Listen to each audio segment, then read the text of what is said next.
Hi everyone. Imagine stepping outside after a refreshing rain. Can you hear that? Each bird has its own unique chirp, a beautiful sign of nature's variety. Today, we're going on a nature walk to explore the amazing plants and animals around us. As we walk, remember to respect every living creature. We are here to observe and learn, not to disturb.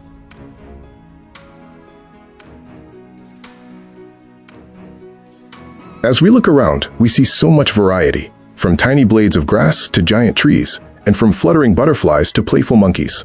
This wide range of living things found in a specific area is what we call biodiversity. Every single region has its own unique mix of life that makes it special. Did you know that these plants and animals are actually best friends? They depend on each other to survive. Trees provide food and cozy shelters for birds and monkeys. In return, animals help the trees by spreading their seeds far and wide after eating their fruits. It's a perfect circle of life. With so many living things, how do scientists study them all? We use grouping or classification. Just like you might organize your school bag, we group plants and animals based on their similarities and differences. This makes it much easier to understand the vast world around us.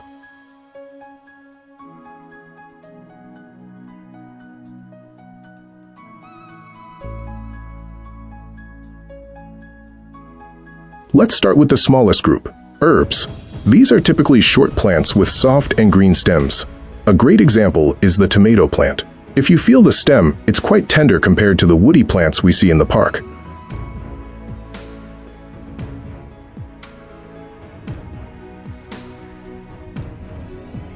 Next, we have shrubs. These are medium-sized plants, not as tall as trees but sturdier than herbs. They have many brown woody stems that start branching out very close to the ground. Think of a rose plant. Its stems are hard, but they aren't very thick.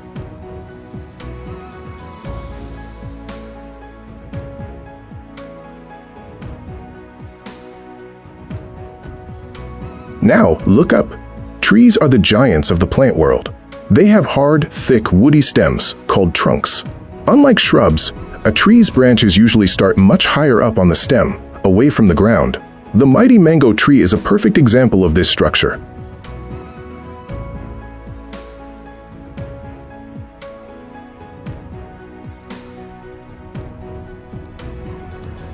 Some plants have stems so weak they can't stand up on their own.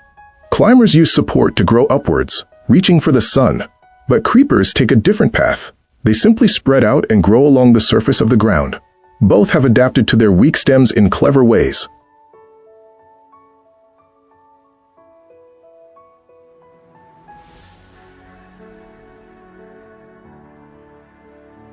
If you look closely at a leaf, you'll see thin lines called veins. This pattern is called venation. Hibiscus leaves have a net-like pattern called reticulate venation.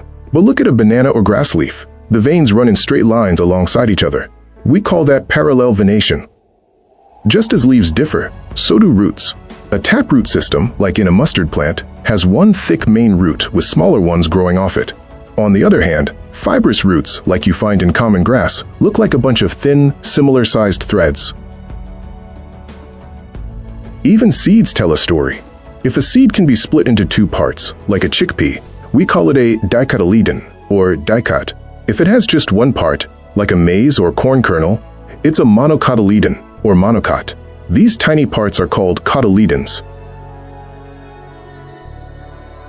Here is a secret scientific link. Nature is very organized. Generally, plants with reticulate leaves always have taproots and are dicots. Meanwhile, plants with parallel venation always have fibrous roots and are monocots. By looking at just one part of a plant, you can predict the others. Animals are just as diverse. We can group them by how they move. Some fly through the air using wings, others walk or jump on land using legs, and some crawl. By looking at their movement, shape, size, and color, we can begin to understand their incredible diversity.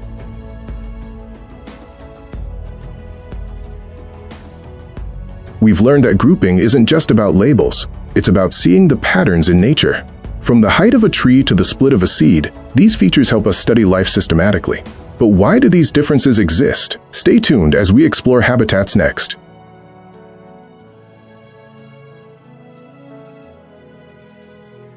Have you ever wondered why a cactus doesn't grow in the snowy mountains? Or why a deodar tree isn't found in the desert? It's because the surroundings, the temperature, water, and soil are completely different in every region, and life must change to survive. The Earth is a complex mosaic of extreme conditions, from scorching sands to freezing winds. Biodiversity is not random. It's the result of continuous biological engineering. Every region demands a different blueprint for survival. Our exploration begins by zooming into the specific designs life uses to conquer the planet's harshest surroundings. To survive in these different regions, plants and animals develop special features. These, quote, survival tools are called adaptations. Adaptation is defined as the presence of specific bodily features or habits that allow an organism to survive and thrive in its surroundings. Life doesn't just endure its environment. It reverse engineers solutions to environmental problems, leading to a perfect fit for environmental compatibility.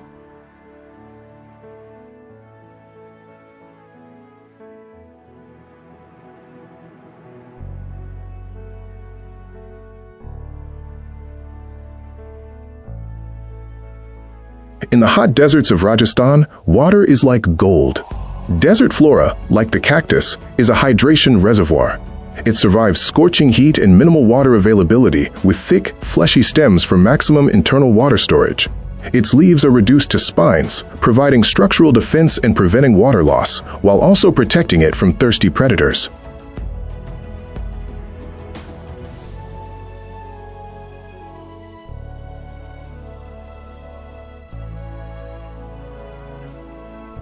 Camels are desert masters, but they aren't all the same. Hot desert camels have long legs and wide hooves to walk on hot sand. But in cold deserts like Ladakh, camels have shorter legs for mountains, 2 humps for food storage, and long hair to stay warm in winter. Desert's animals are experts at saving water. Camels, for instance, lose very little water from their bodies. They excrete only tiny amounts of urine. Their dung is very dry, and they don't even sweat. This allows them to go many days without a single drink.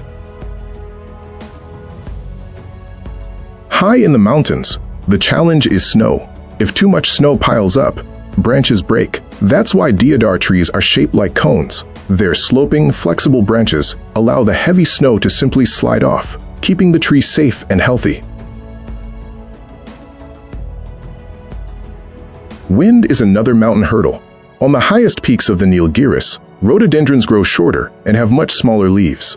This adaptation helps them stay low and reduce the force of the heavy winds so they don't get blown away or damaged.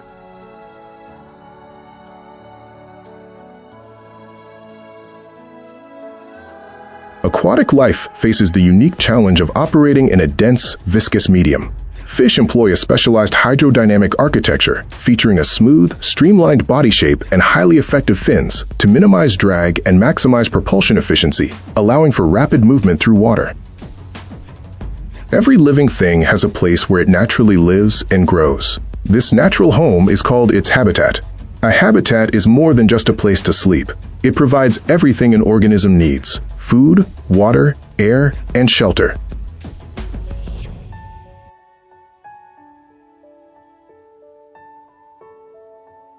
Habitats on land are called terrestrial habitats. From the thick canopy of a forest and the open spaces of a grassland to the harsh extremes of deserts and mountains, these land-based homes shape the biodiversity of our entire planet.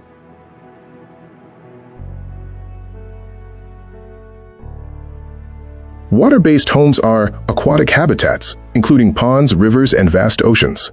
But some animals, like the frog, are amphibians. They are special because they are adapted to live in both worlds, spending time in the water and on land.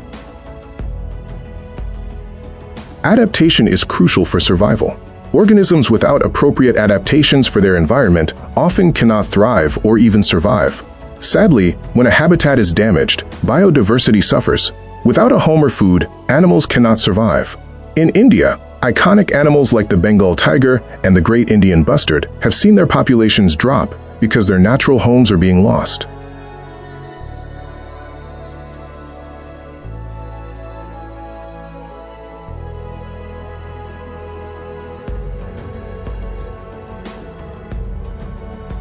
Many heroes have fought to protect our nature. Janaki Amal, a famous botanist, helped save the beautiful Silent Valley forest. And Salim Ali, the birdman of India, traveled across the country to document and preserve the habitats of our amazing birds. The government is also taking action. Project Tiger was started in 1973 to save our national animal. More recently, in 2022, the Cheetah Reintroduction Project began to bring back cheetahs to India. These projects give endangered species a second chance. Finally, we have sacred groves. These are special patches of forest, protected by local communities for generations. No one is allowed to cut trees or harm animals here. These groves are community treasures that keep our planet's biodiversity thriving. Remember that every organism is a finely tuned machine, perfectly optimized for its habitat. Thanks for watching the video. If you like this video, please do subscribe, like, and share. Comment your ideas and suggestions, which will give us a lot of motivation. Thank you.